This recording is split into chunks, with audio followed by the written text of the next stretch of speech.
and toned, and was also very sweet, shy, and very attractive, cute. When talking with his friends, Brad recalled one of them mentioned that the girl he had a crush on had farted in her science class. Kind of typical stuff, right? So, as Brad had said, this blew my mind. Prior to that, I never really considered it. I knew by simple biology that girls farted. But hearing that girl I had been fawning over was capable of such a thing sparked a strange interest in me. Like knowing the guy thought about the girl farting. He probably wished he could have heard her fart, because to some of them the sound is just enough to turn anybody on. Then to smell the fart is another part of the fetish. And then what happens, you got the smell and the noise, right? So he first engaged in an eproctophile act at the age of 16 or 17. He was with a male friend. Up until that point, he had considered himself as heterosexual. This was until he heard his male friend fart in front of him. So basically, for some people, all it takes is for them to lay a big, juicy, gritty fart, male or female, and it's enough to turn them into a sexual deviant, right? So, kind of an interesting, funny story. Most teenagers, when they're growing up, about 16 or 17, they make fun of their friends who fought. But who would actually really think that somebody could actually have an intense fart fetish to where they can just listen to someone fart, smell their fart, and then get so sexually aroused to where they have to jerk off to the smell and the sound of the fart? That is what you call an eproctophile, somebody who has an extreme fart fetish to eproctophilia, that wants to jerk off and relieve himself sexually due to the fart fetish, right? So now here's the rest of the story. It was rather appealing in sound, and I found myself fixating on it. At first, I didn't want to admit I was into his farting, but eventually I decided to experiment. I set up a bet at some point and initially lost, with the wager being the right fart in the loser's face for a week. Kind of sounds like something Mistress would do. This person continued to lose such bets once every few weeks for about 2 years. Brad was asked about his thoughts surrounding his eproctophilia. He claimed to enjoy everything about it and had experienced it directly. So then this person writes, I'm not sure how the graphic of the details you would like, but I've had my face farted on by both men and women, and at one point in blank range. I like the sound of the smell. The worse, the better. In the terms of the sound, I prefer a deep bubbling sound. In the terms of a smell, it's like an acrid, acid sulfur. I prefer the fart to be clothed. I don't particularly like seeing the anus open up. It's not revolting to me.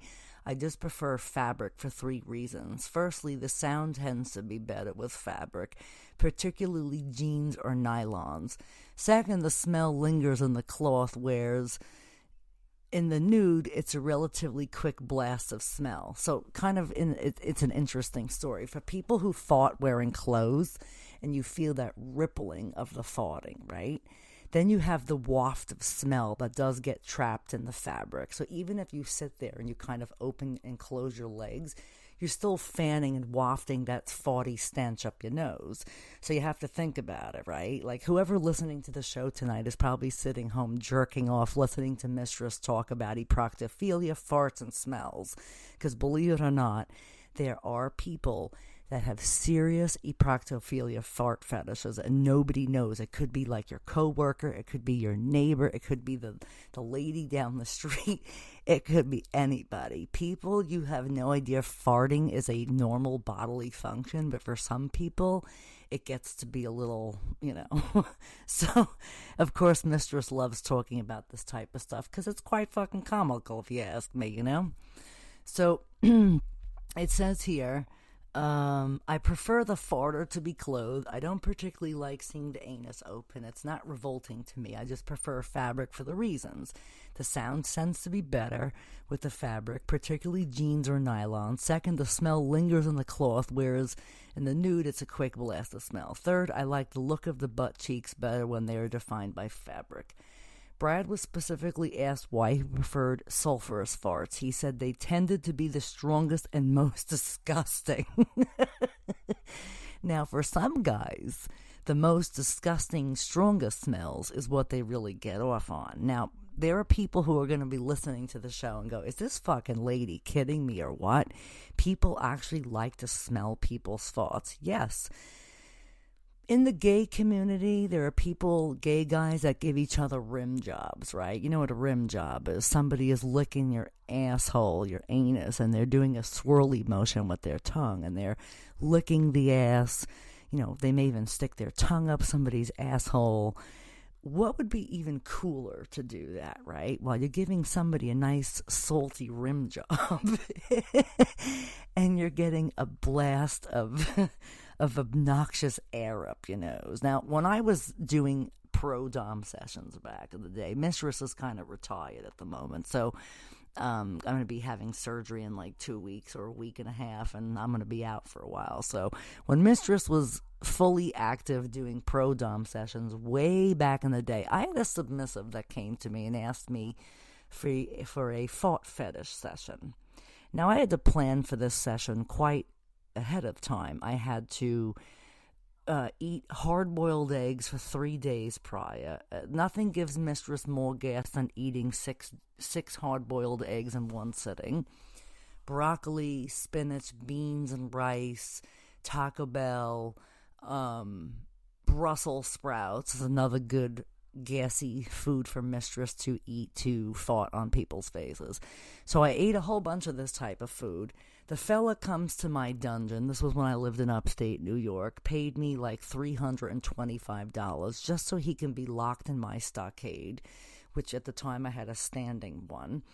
Hand and arms bound, and he had a blindfold on, but he didn't have a mask, so I put a gas mask on his face with a hose that I had, like a respirator hose, that I had put to him, and actually I had decided that I wanted to fart in his respirator hose and have the noxious, gassy Mistress fumes go up his nose so he can really breathe it in, right?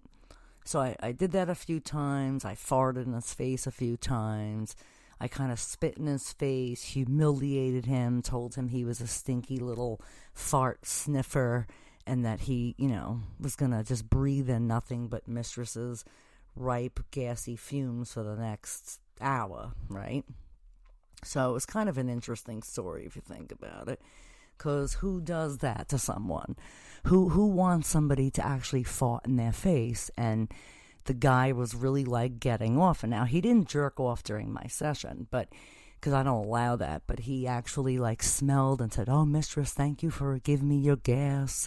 Thank you for allowing me to be in your space," and blah, blah, blah. And, it was kind of an interesting session. It was probably one of the first times I ever did it. It was back in 2012, and it was kind of interesting to watch this fella's expression while I basically stood over him and like literally had this most loudest, obnoxious fart I think ever that would come out of my ass, and a willing subby that just kind of wanted to let me do it to him because he thought that my farts was superior. So anyway, listen to this guy, right? The sound tends to be better with the fabric. Then he likes the look of the butt cheeks.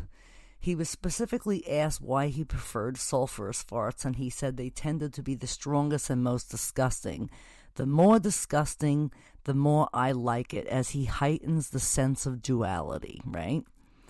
The more disgusting the fart, the prettier the lady, the more of a schism it is between the societal expectation and the reality. For men, it's simply more dominating for it to be really gross and a really gross fart than a mild poot. So basically, if a dominant woman is wearing, like myself, wearing a tight leather pair of pants with no panties and decides that she wants to come and fart in your face, you better be expecting a nice, stanchy fucking green mist gas that's going to creep out between the leather feathers and go up your nose. and you are going to be sniffing and breathing in mistress's obnoxious gassy fumes, and that is going to become your oxygen for the next rest of the session. So to me, a fart worshiper is far more like the best way you can really get in the good graces of your mistress. It's to basically let your mistress walk up to you and grab your ass and like fart in your face and then kind of push you away and walk away. That's very fucking humiliating. So here's an interesting. He was also asked how he met other like-minded people that shared his eproctophilic interest. He said that there were several online forums that cater for interests related to eproctophilia. Although he was happy to engage in online communication with other eproctophiles, he had no desire to meet them in person. In order to engage in eproctophilic acts, Brad said that he would explain his fetish to his significant other and hope that they would be willing to do it to him, like i.e. like fart in his face. He was also asked if there was any difference between men and women farting in his face and whether male farting aroused him in the same way as a female farting. And he said, yeah, more or less, it's slightly different. It's a slightly different mindset. It's more about domination with males, as they don't have the dainty expectation to break. See, I have to kind of disagree with that. There are women who are female doms who are basically, more dominant than males. And there are men who will only submit to women. They are subservient to females. There are some males who are only subservient to other males, and they really don't, they're not submissive to women. So it depends on who you submit to. I really believe that anybody who's experiencing who wants to experience domination, and you want to do it in a light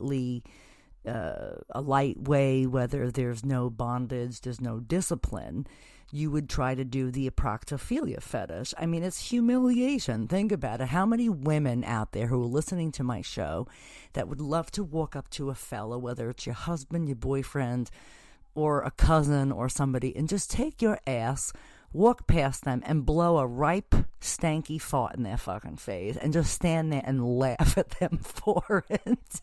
To me, I find it to be utterly fucking humiliating and hilarious at the same time. Now, have I done that to ex-boyfriends in the past?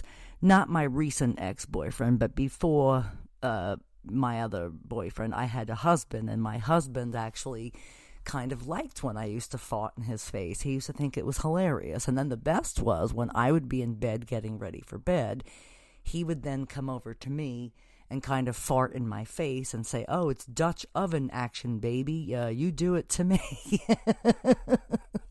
So it's a kind of an interesting scenario. But a lot of people really don't realize it. Fart fetish is kind of a hot item. When I used to do phone sex back in the day, I used to have a fart fetish page, right? And one of my listings had said, "Welcome to Mistress Candy's gas chamber."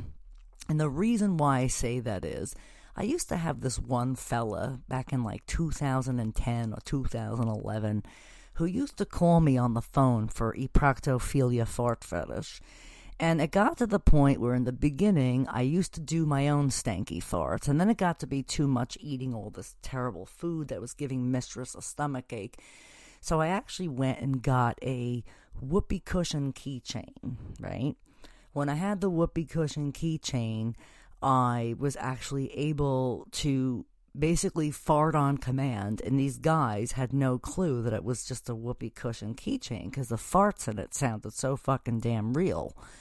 So I would get these guys on the phone who would call. This was, like I said, was back in 2011, 2012, and so many of them, listening to them, they would tell me, "Oh, mistress, it's hard to find a mistress who likes to do fart fetish. Not a lot of people do it. They find it to be really disgusting." I said, "What's disgusting about it?